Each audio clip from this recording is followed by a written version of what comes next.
Assalamualaikum warahmatullahi wabarakatuh.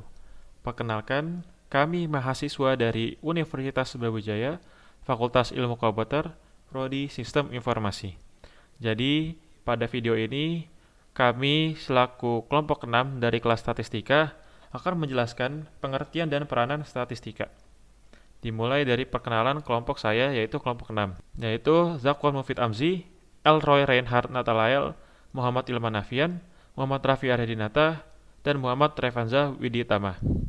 Baik, langsung saja ke materi kita. Yang pertama, apa sih statistika itu? Jadi, dalam bahasa Latin, statistik berarti status, yang artinya negara atau untuk menyatakan hal-hal yang berhubungan dengan ketatanegaraan.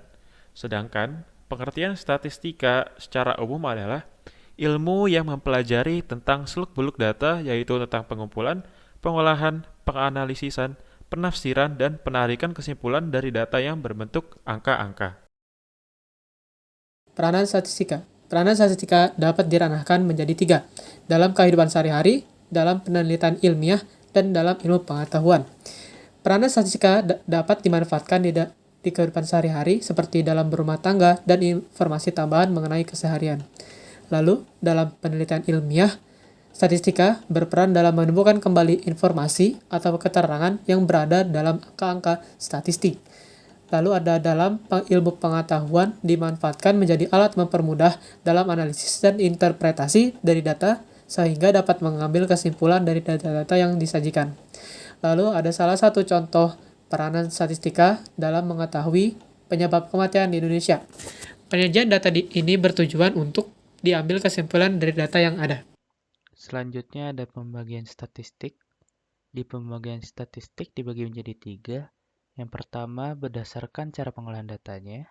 Yang kedua berdasarkan ruang lingkup penggunaannya. Yang ketiga berdasarkan bentuk parameternya. Yang pertama berdasarkan cara pengolahan datanya dibagi menjadi dua juga, secara deskriptif dan induktif.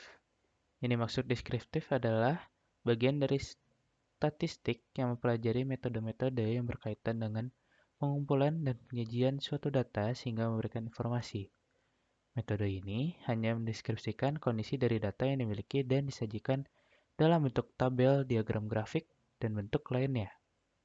Sedangkan, induktif merupakan metode statistik yang berhubungan dengan analisis bagian data dan kemudian sampai pada peramalan atau penarikan kesimpulan mengenai keseluruhan data secara umum.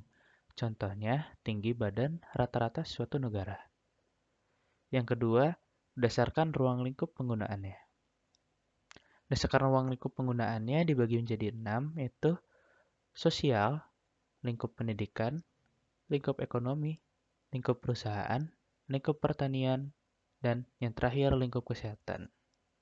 Yang ketiga, berdasarkan bentuk parameternya dibagi menjadi dua, yaitu secara parametrik dan non-parametrik. Secara parametrik merupakan bagian statistik yang parameter dari populasinya mengikuti suatu distribusi tertentu, seperti distribusi normal dan memiliki varians yang homogen.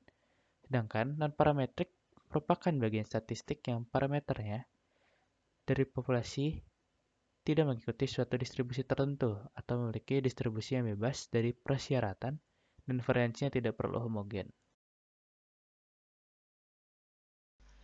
Metodologi statistik. Metode statistik memiliki beberapa tahapan. Yang pertama, identifikasi masalah. Kedua, pengumpulan data atau fakta. Ketiga, klasifikasi data. Keempat, penyajian data. Dan yang terakhir, analisis data. Data juga memiliki sifat-sifatnya tersendiri. Yang pertama, data harus akurat, yaitu mencerminkan atau sesuai dengan keberadaan yang sebenarnya. Kedua, data harus up to date, yaitu harus tepat waktu dan harus terbaru. Ketiga, data harus komprehensif, yaitu dapat mewakili suatu variabel. Keempat, data harus relevan, yaitu memiliki hubungan dengan masalah yang diteliti. Kelima, data harus memiliki kesalahan baku kecil atau memiliki tingkat ketelitian yang tinggi. Kemudian, data dikumpulkan dengan beberapa metode. Yang pertama, dari data-data asli atau biasa disebut data primer, yaitu data diperoleh dan dikumpulkan secara langsung oleh peneliti yang bersangkutan. Kedua, dari data-data yang tersedia atau biasa disebut data sekunder, yaitu data yang diperoleh melalui sumber yang telah ada. Macam-macam variabel diranahkan menjadi 6. Ada independen, dependent, moderator, kontrol, discrete, dan kontinu. Yang pertama ada independen. Variabel ini sering disebut sebagai variabel bebas. Variabel ini mempengaruhi dan menjadi sebab perubahan atau timbulnya variabel dependen. Lalu variabel dependen itu adalah variabel terikat yang merupakan variabel yang dipengaruhi yang menjadi akibat karena adanya variabel independen. Lalu ada variabel moderator. Ini adalah variabel independen kedua yang mempengaruhi atau memperkuat dan memperlama hubungan antara variabel independen dengan dependen. Lalu yang keempat, variabel kontrol.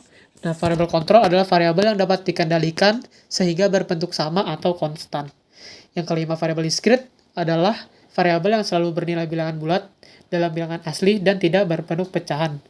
Yang keenam, variabel kontinu. Variabel kontinu adalah variabel yang memiliki nilai bilangan sembarang yang bisa berupa nilai bilangan bulat maupun bilangan pecahan.